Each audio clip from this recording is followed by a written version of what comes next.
9th class का संस्कृत है। ये चौथा लेसन है। शीर्षक है चत्वारो वेदा, 4 वेद। भारतवर्षस्य सांस्कृतिक निधिषु वेदाः प्रधान पदम धारयन्ति। भारतवर्ष के सांस्कृतिक निधियों में, खजानों में वेद प्रधान पद धारण करता है। संसारस्य उपलब्ध ग्रंथेषु ते एव प्राचीनतमः सन्ति। संसार के उपलब्ध ग्रंथों में वे ही प्राचीन हैं। भारतीयाः सर्वेऽपि वेद संबंधेन गौरवम् अनुभवन्ति। सभी भारतीय वेद संबंध से गौरव अनुभव करते हैं।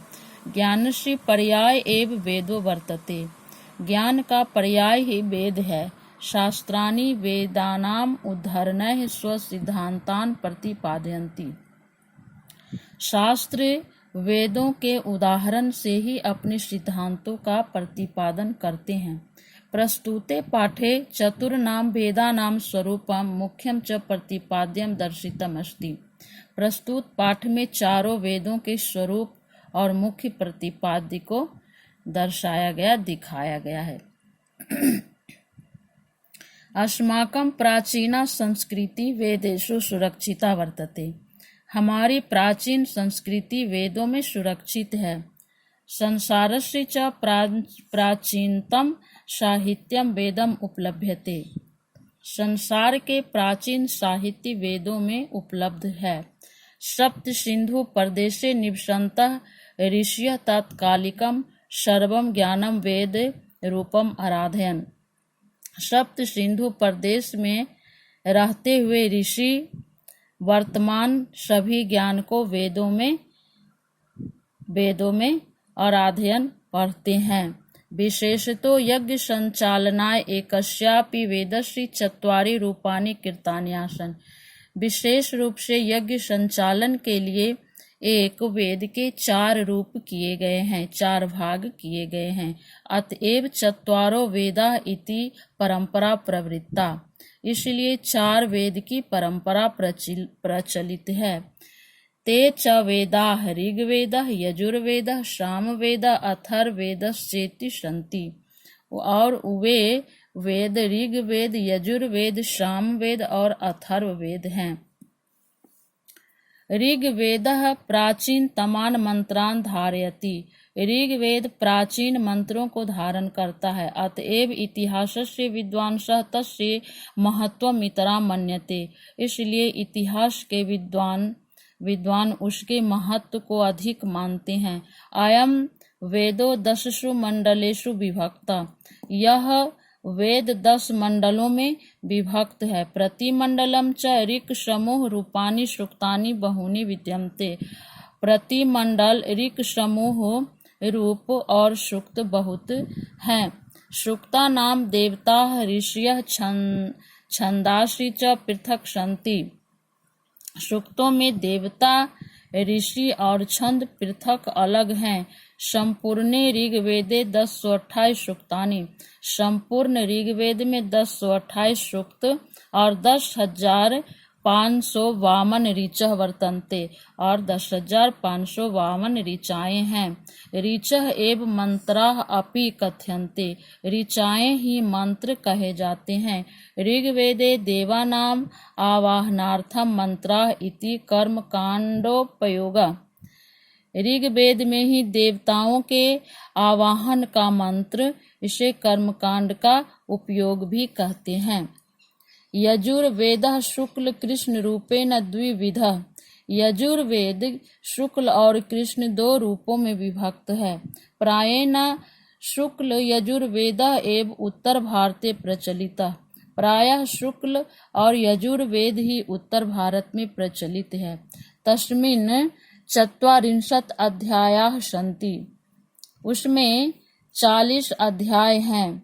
अध्यायेषु अनेके गद्य पद्यात्मका मंत्राः सन्ति। अध्यायों में अनेक गद्य और पद्यात्मक मंत्र हैं। तेषु मुख्यतो विविध कर्म संपादनाय विधेयो दर्शिता। उनमें मुख्य रूप से विविध कर्म संपादन के लिए विधियां दिखाई गई हैं। यजुर्वेदस्य अर्थ एव वर्तते यज्ञवेदः। यजुर्वेद का अर्थ ही है यज्ञ वेद। प्रचलिते यजुर्वेदे 1975 मंत्राः संकलिता। प्रचलित शुक्ल यजुर्वेद में 1975 मंत्र संकलित हैं। यज्ञेषु अस्य वेदस्य व्यापकः प्रयोगः। यज्ञ में इस वेद का व्यापक प्रयोग है। साम वेद प्रायेण ऋग्वेदस्य ज्ञेयात्मकः मंत्रः संकलितः। साम वेद में प्रायः ऋग्वेद का ज्ञेयात्मक गाने योग मंत्र संकलित है। तत्र यज्ञे समाहुतानां देवानां प्रसादनम लक्ष्यम अस्ति। वहाँ यज्ञ में समाहुतानां आए हुए देवताओं को प्रसन्न करने का लक्ष्य है। प्रसादनम च गानेन भवति। प्रसन्न गान से होता है। अतएव साम वेदस्य गायकाः उद्गातारः कथ्यन्ते। इसलिए साम वेद के गायक उद्गाता कहे जाते हैं। भारतीयम संगीतम साम वेदात एव प्रारभते। भारतीय संगीत साम वेद से ही प्रारंभ हुआ है। साम वेद 1875 मंत्राः सन्ति। साम वेद में 1875 मंत्र हैं। साम वेदस्य पूर्वार्चिक उत्तरार्चिक भागयोः विभक्तः। साम वेद पूर्वार्चिक और उत्तरार्चिक 2 भागों में विभक्त है। अथर्ववेदो लौकिकम वैज्ञानिकम च विषयम विशेषेण धत्ते।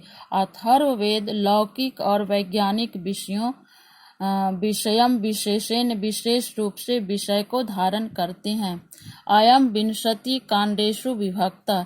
यह 20 कांडों में विभक्त है। प्रति कांडम च सूक्तानि वर्तन्ते।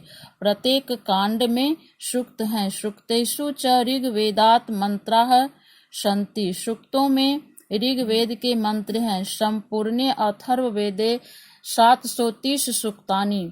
संपूर्ण अथर्ववेद में 730 सूक्त हैं। 5987 मंत्राश्च विद्यन्ते। 5987 मंत्र हैं। अत्र 12 कांडे भूमि सूक्तम वर्तते। इसके यहाँ 12वें कांड में भूमि सूक्त है। यत्र मातृभूमेः स्तुति विस्तरेण कृता। यहाँ मातृभूमि की स्तुति विस्तार रूप में किए गए हैं। एते सर्वे वेदाः मंत्राणां संकलनत्वेन संहिता अपि कथ्यन्ते। ये सभी वेदों के मंत्र संकलन को ही संहिता भी कहते हैं। तदंतरम तद व्याख्या रूपानि ब्रह्माणि बहूनि वर्तन्ते। इसके बाद इसके व्याख्या के लिए बहुत से ब्राह्मण कर्म कांड किए हैं। दार्शनिक चिंता परानि आरण्यकानि शुद्ध दर्शन परा उपनिषदस्य विकसिता। दर्शन चिंतन और आरण्यक शुद्ध दर्शन परंपरा और उपनिषद विकसित किए हैं। सर्वेपि एते वेद संहिता नाम कृते पृथक पृथक सन्ति। ये सभी वेद संहिता में अलग अलग हैं। अपि च वेदानाम अंग रूपेण शिक्षा कल्पः व्याकरणम निरुक्तम छंदम ज्योतिषम चेति खड वेद अंगानि विपुलम साहित्यम प्रस्तुवन्ति। और भी